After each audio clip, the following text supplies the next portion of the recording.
वक्रतुंड महाकाय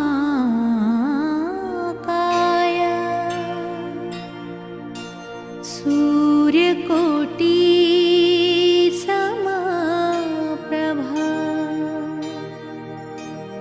निर्विघ्नं कुरु मे देव सर्वकार्येषु सर्वदा।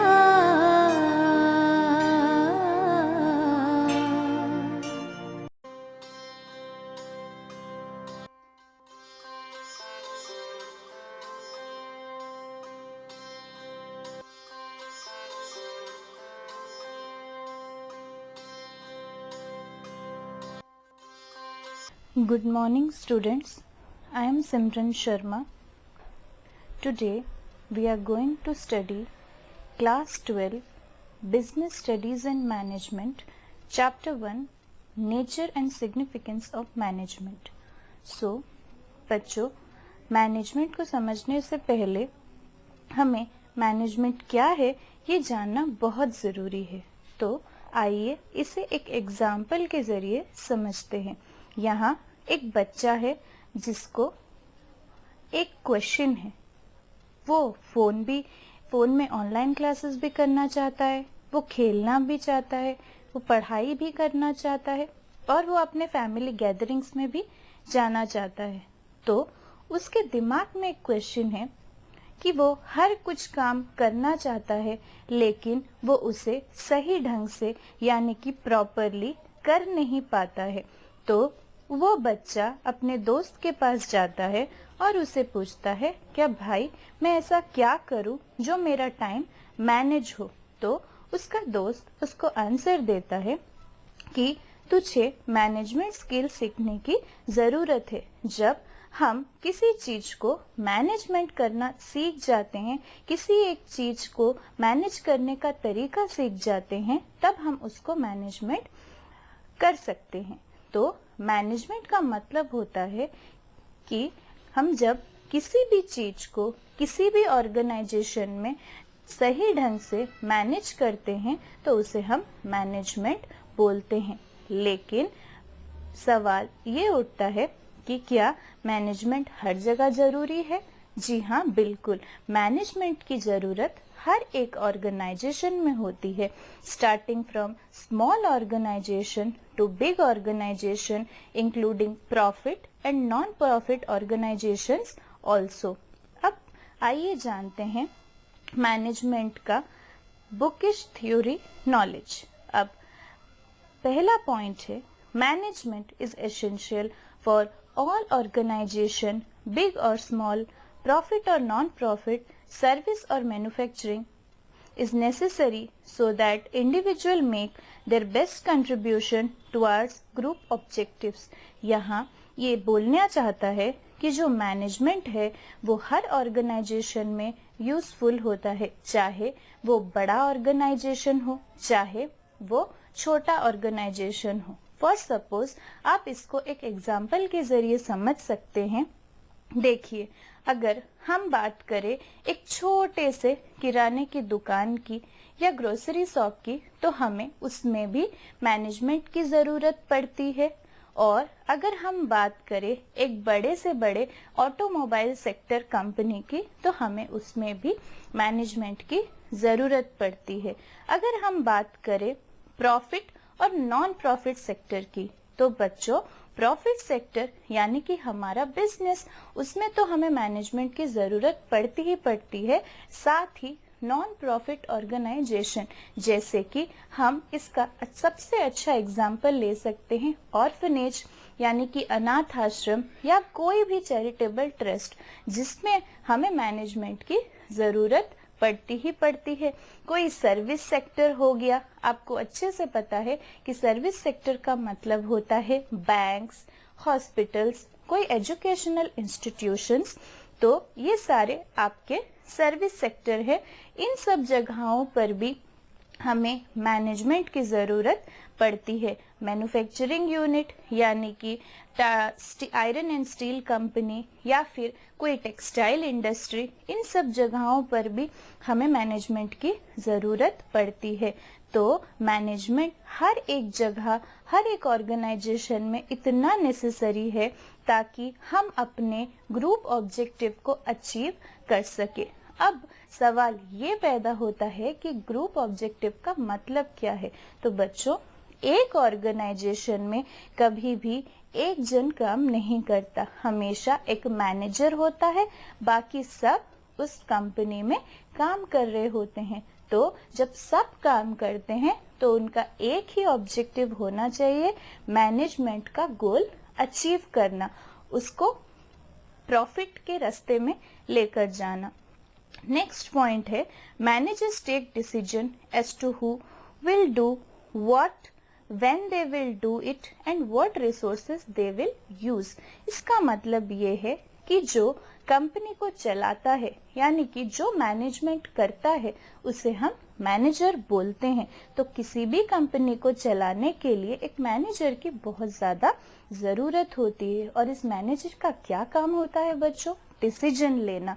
क्या डिसीजन लेता है कि कौन सा काम कौन सा बंदा करेगा, किस वर्कर को क्या काम दिया जाए, कितने रिसोर्सेस लगेंगे इस काम के लिए, कितने खर्चे होंगे, किस तरीके से ये काम होगा, ये सब हम जो डिसीजंस है वो कौन लेता है बच्चों?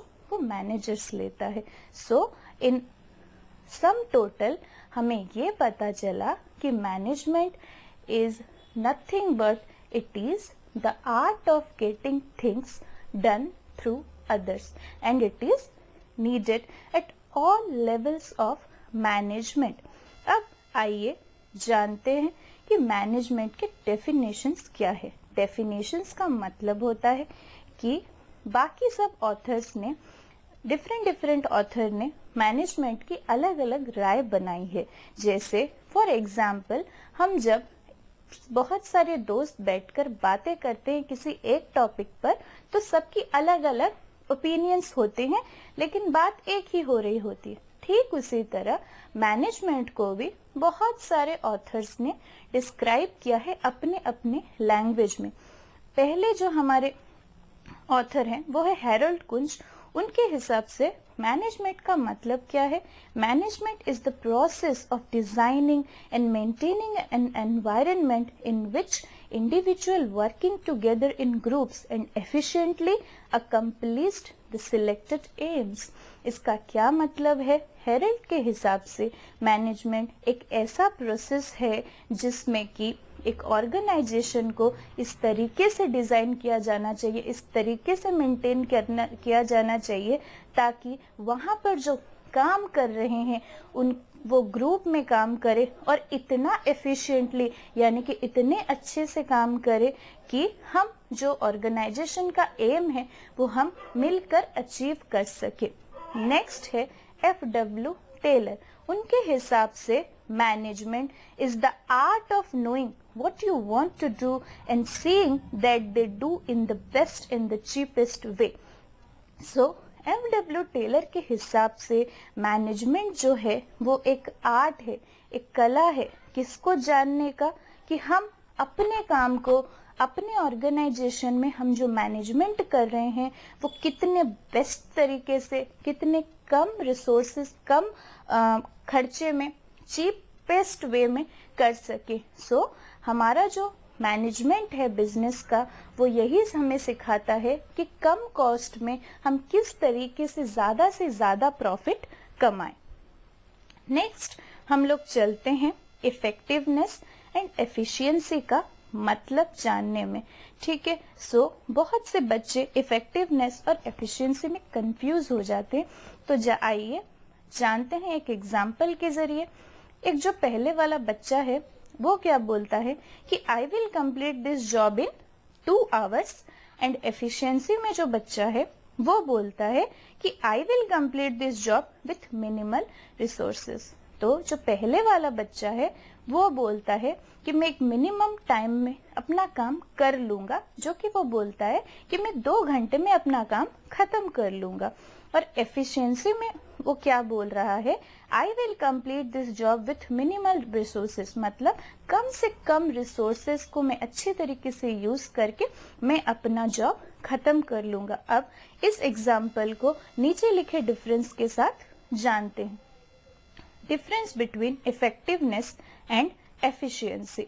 सो मीनिंग जानते हैं। इफेक्टिवनेस का मतलब है it refers to completing the job on time no matter whatever the cost. It refers to completing the job in the cost effective manner. So effectiveness क्या बताता है किसी काम के बारे में, कि एक काम को करने के लिए हमें सही वक्त की जरूरत होती है, कितना भी खर्चा लगे इसका कोई फर्क नहीं पड़ना चाहिए।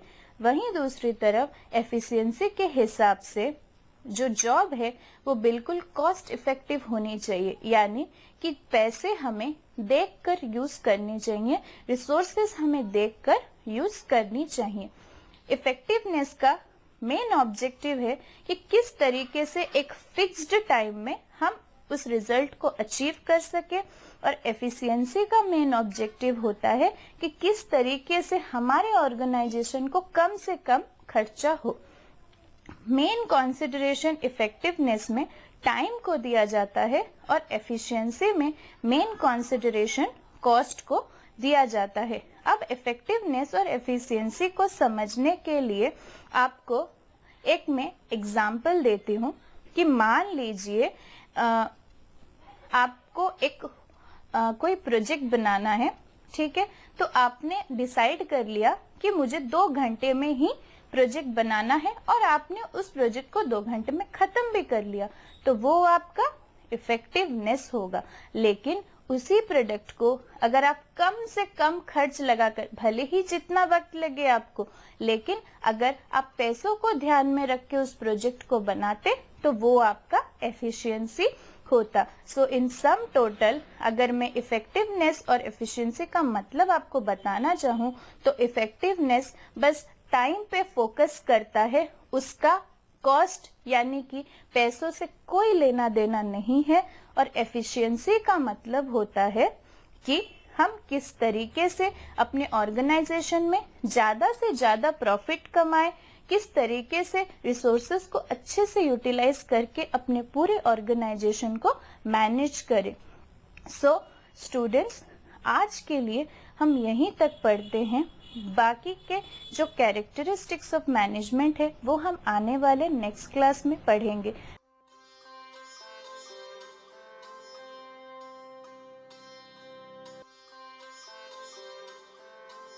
वीडियो अच्छा लगा हो तो लाइक कीजिए, शेयर कीजिए, सब्सक्राइब कीजिए। Thank you very much.